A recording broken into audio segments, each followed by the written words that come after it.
की वो घड़ी थी जब सूरज आसमान के वस्त में दहक रहा था। लाहौर की गलियों में तपती हुई धूप, सड़क पर चमकते तारकोल और हवा में उड़ती गर्द, यूं लग रहा था जैसे पूरा शहर थक चुका हो। लेकिन एक शख्स ऐसा था जो न थका था न रुका था। उस शख्स का नाम था कारी अब्दुल गफूर साहब, जो एक इमाम मस्जिद थे और इंतहाई मुफलिस इंसान। सफेद कपड़ों में मलबूस, हाथ में एक मुड़ा तुड़ा हुआ फाइल कवर और चेहरे पर बेबसी की पुरानी परछाइयां।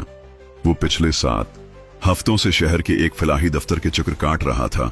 महकमा बहबूद व फलाही आमहर का दफ्तर, जहां गरीबों की फरियादें सिर्फ रजिस्ट्रों में दफन होती थीं। वो सुबह 10:30 बजे दफ्तर पहुंचा। गेट पर बैठे चपड़ासी ने पान की पीक थूकते हुए कहा, साहब अभी नहीं आए, कल आ जाना। मटर लेकिन मैं तो कल भी आया था।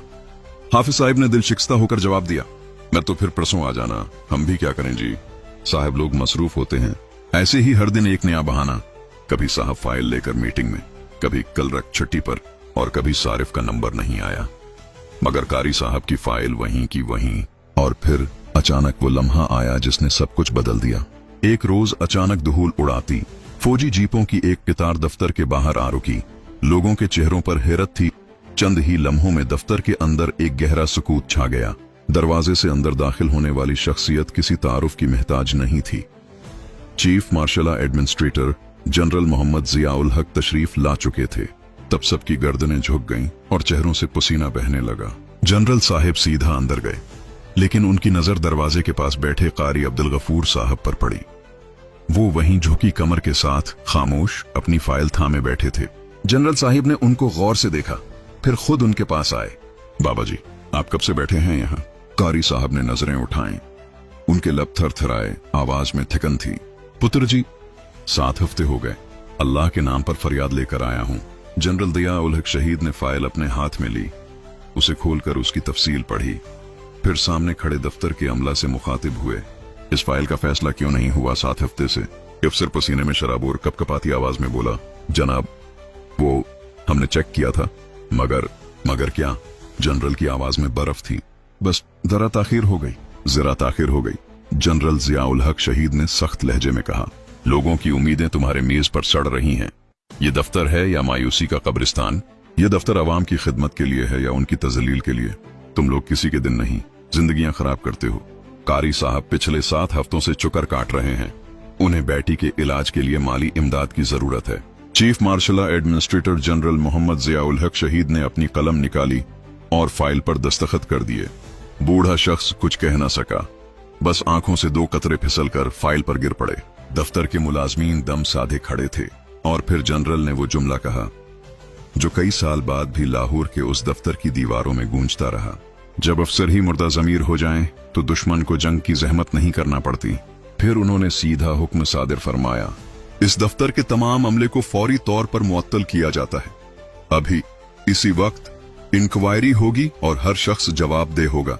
हुक्म की तामील में सबसे पहले मुतालका कलरक मुअत्तल हुआ। फिर उसके निगरान सुपरवाइजर के खिलाफ तादीबी कार्रवाई का आगाज किया गया। चीफ अफसर का तबादला कर दिया गया और हिदायत दी गई कि पूरे अमले की कारकर्दगी का अज़सरिनो तफसीली जायजा लिया जाए।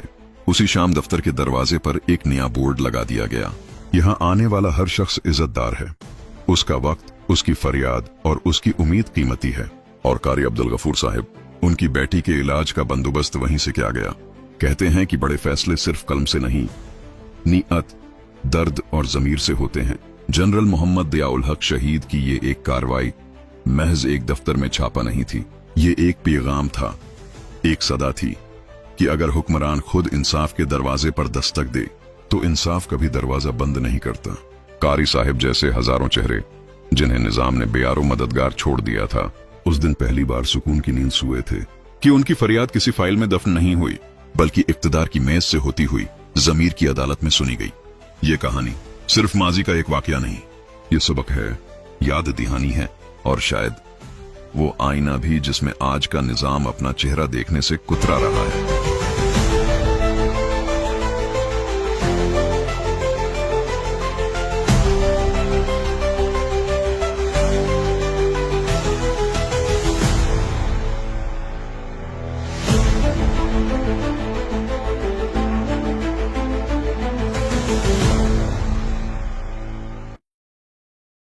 ماضی میں اسرائیل نے عراق کا پروگرام تباہ کیا؟ وہ کیا ہوا کیونکہ عراق جواب نہیں دے سکتا تھا. ہم یہ اینٹ بجا دیتے ان کی. آپ کو پتا ہے ضیاء الحق نے کیا کہا تھا؟ ضیاء الحق نے کہا تھا کہ اگر اسرائیل نے بدماشی کی تو میں گدھے پر رکھ کے ایٹم بم بھیج دوں گا اور تل اویو اور حیفا اڑا دوں گا.